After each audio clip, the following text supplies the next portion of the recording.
Welcome back, and today we are playing out the F9F-2. And yes, it's April Fools, and the joke is that you get to watch another boring ass gameplay video with my boring ass commentary. Here we dogfight the fuck ass Saab 105G, and as I always say, this thing isn't all that good, and the F9F definitely is. There are some tricks up the sleeve. Unlike the F9F-5, it does not get infinite web, which is a little bit of a detriment, because the engine power is already a little bit lower. It is slightly lighter and it is more agile, but the sustained turn is still going to lag, because it just doesn't have the power output to sustain said maneuverability. It's still a good plane, it's infinitely more balanced than the F9F-5, and honestly, I had a good amount of fun in this thing. The up tiers are a little bit rough, but the medium tiers, where you get to fight 8.3-ish at the very highest and 7.0 and 7.3 at the very lowest, this thing is an absolute monster. The guns are good, the agility is good, it's a very stable platform, and while it doesn't really shine in anything in particularly, it's a very good frag machine because of the controllability together with the 20mm cannons, and it's honestly a treat to play. Now there is one thing that you need to take care of, and that's the fuel at the very start.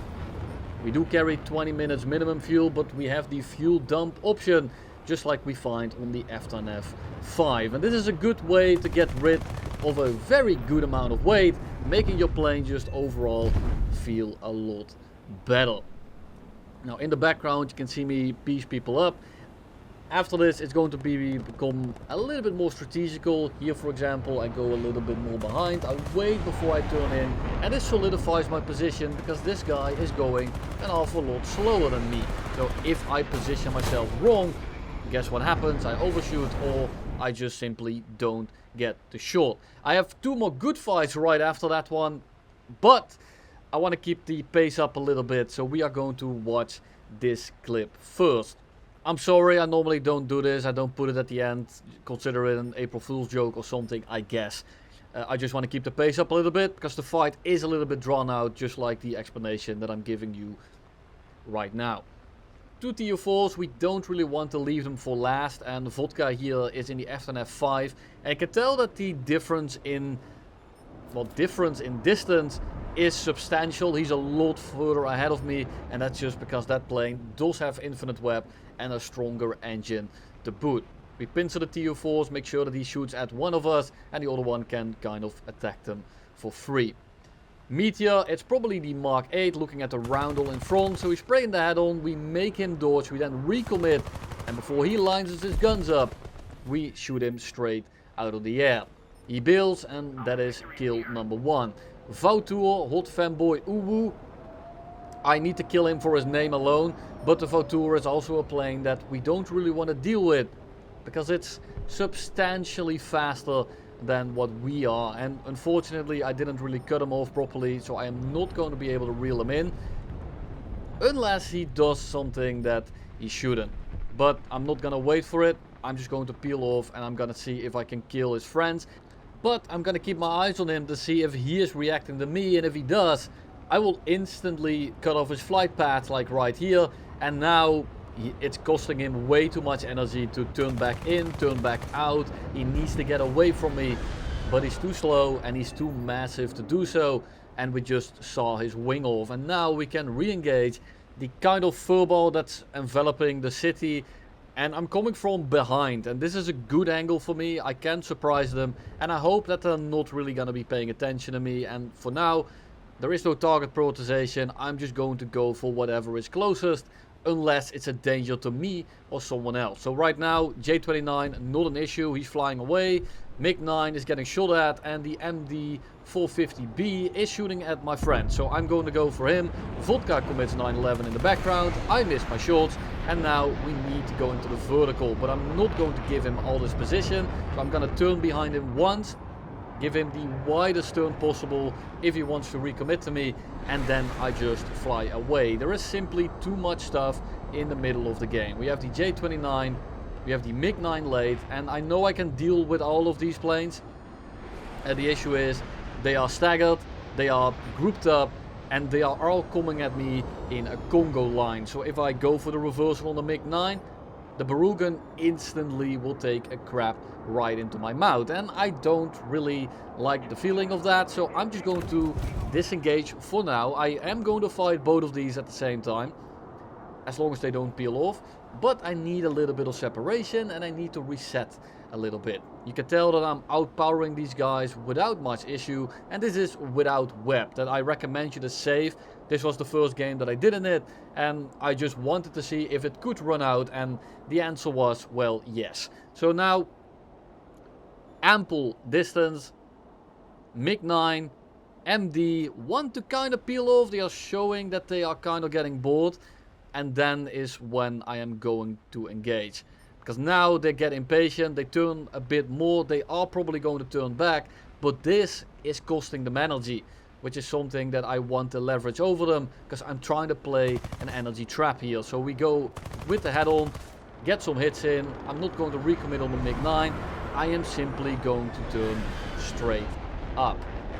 My retention is very much superior over both these guys. I can do this all day long, but I'm just playing for position here, and after that we are gonna go straight into a raid, because now they are low energy, and if I go into a raid now, it's much easier for me to turn after them, because they can't really go anywhere at all. MiG-9 gets crit, merge with the Barugan, and we just kind of go up again on the top of our loop. He tries to do the same thing, but he doesn't have anywhere near the engine power or the energy overall to even attempt that maneuver, so we end up a good 700 meters above him as we just kind of grab his dick and twist it. He is completely outmatched. The Uragan just doesn't have the ability to sustain these kind of maneuvers, especially if the plane it's fighting starts off in a pretty advantageous position, because I'm able to create those positions in those kind of matchups. The Uragan and MiG-9 are outclassed, and that's what makes this plane so nice to fly. It's very stable and it has good strengths, but it doesn't have anything it really shines at. And that's an issue when you have to dogfight a Meteor Mark 8. We merge with him and we merge underneath him, and he takes some pretty bad lines, giving me the ability to counterattack almost immediately. So we get some hits here, don't really do any damage at all, but he keeps merging upwards, he's burning speed, and he's giving me a lot of position and angles to actually open fire on him as well. And you can tell that he then reverses his corkscrew and basically parks himself directly in front of me. The Mark 8 is a terrible matchup for this plane, but you still need to play it well. It's not that big of a difference. Now, of course, if the Mark 8 knows what he's doing, you're going to lose every time, but there is a little bit of thought needed to win the matchup at least. J29 shows up and we hit him on the very edge of his wingtip, but it doesn't really do any damage. But he's trying to do a bit of a trench run, and you need to be able to change course when you do that. And initially he's doing the right thing, but then he commits partial 9/11 and blows his wing straight off. And luckily we did manage to hit him, because here comes kill number 6. And in down tiers, I mean, it's what you expect. It's a very good 8.0, and most of these 7.0s and even 7.3s and some 7.7s can't really hold a candle to you whatsoever. Now here we have a little bit of a furball going on. Most of the enemies have already dissipated, but more of that in a little bit. We come in, Meteor doesn't really notice us. We blow his shit off, and then we just extend. Kika on my 6, not really a big deal, but I do need to extend a little bit, because we also have the F-84 as well as just the entire enemy team being around us. So I'm going to extend for a little bit, drag them away, see who gets bored, and then we see that the Kika is definitely interested. Now he is diving on us, and I'm still going to be outrunning him because his plane just doesn't hold a candle to mine. We turn in, A5 coming in from the background as well. We just need to dodge this shot, and then I basically set myself up for instant victory, because there is nothing this guy can do. The A5 flies away, Kika almost gets a shot, but I just dip under his wings, and now he is really out of energy. We drop the landing flaps, and you can tell that just like that we almost instantly get the shot. Now for now we have to break off because the SK60 as well as another Kika are showing up, but you will see that it doesn't really matter that they are above me, that they are faster than me, because the second I put my nose down, I will outrun them all the same. Initial Kika is still on my 6, the other one turned around, so we're just going to do the exact same thing that we just did, except this time we are going to be a little bit slower, so his shot, his initial shot, is a little bit easier to hit. But it doesn't really matter, because we are going to slow down a bit more than him. We're going to use our flaps and our air brake, and just instantly cut inside of his turning circle. The Kika does not have a very tight turning circle. On the contrary, it's basically on rails, and if you are a little bit slower than it, you stay within that loop, you are just gonna find yourself behind him in pretty quick succession. Now the Kika does have one ace up its sleeve, and that's energy retention, but that doesn't really mean anything when the guy you're fighting turns better and has more power output, meaning that your retention doesn't really come into play. We get behind him, you can tell it wasn't that hard, line up the shot, blow his tail off, and then we look for the next victim that's in the middle of the map. I hope it's clear that this thing just bullies the fuck out of these 7.0s, because well, the compression between 7.0 and 8.0 and an 8.0 to 9.0 is absolutely insane. And then we can also make an argument for everything after that as well, but the difference in performance here is absolutely criminal, especially considering we don't even have missiles and flares to take into account. It's just the flight performances are so far apart that if you get down tiered, you're gonna have an absolute field day, and if you get up tiered whatsoever, you might just absolutely struggle in the pits of hell. Kika flies in front of me, not sure what he's gonna do. I'm gonna do the exact same thing to this one as previous Kika, and we're just gonna blow his shit smooth off, and that's going to be pretty simple kills. Now after the clip in the intro on the sand map, the A4H went to land, camped airfield for a little bit together with the Saab 105. I decided to stay out, and I only have 3.5-ish, almost 4 minutes of fuel left, but I know I can take this guy relatively easily. I do want to be careful of the AOA, and I want to be careful of the speed loss, because he will be able to solidify himself onto my 6 relatively easily. Now here I'm going to show you the exact gameplay loop we have been going through. This is why I put this at the end. He's going to play it incredibly passively, and he's going to run to his airfield whenever he can. And that's why I'm trying to take aggressive merges, so that he decides to stick on my 6, that he takes the bait and doesn't run me out of fuel. And that's why I instantly turned away when he decided to go for his airfield. I want him to turn around towards me again as early as we can. One issue, however, is he's a lot faster than us, and especially the acceleration at high end is just going to be better. And if this guy does play it smartly, I am never going to be able to kill this guy. So I am going to be re-engaging relatively soon.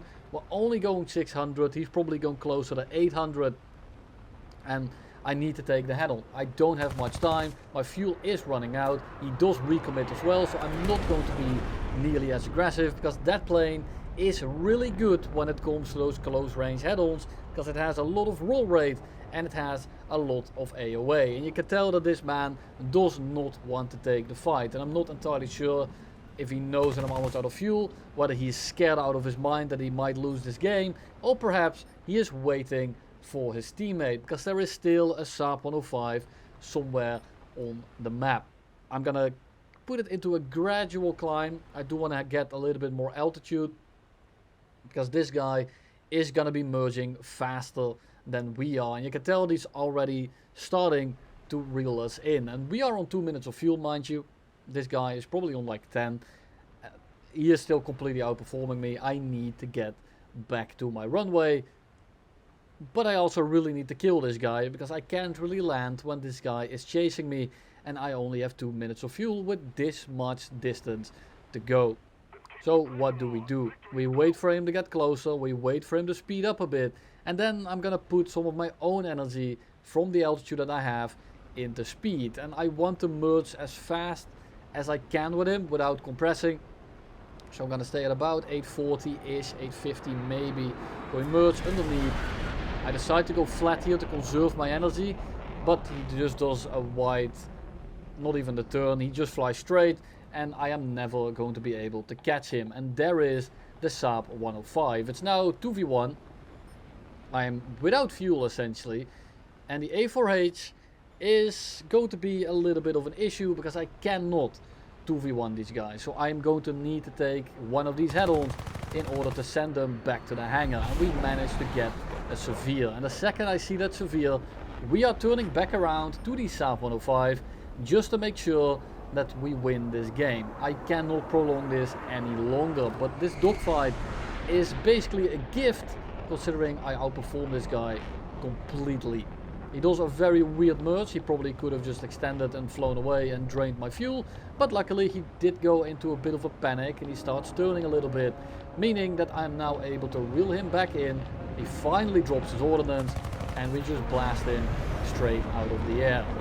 The A4H goes for a landing, so do we, but instead of wanting to 1v1 me, he decides to leave instead. Slightly unfortunate, but you know, that is just War Thunder. It's a bit of a joke. And that's all I have for you today. Thank you very much for watching, and I'll see you in the next one.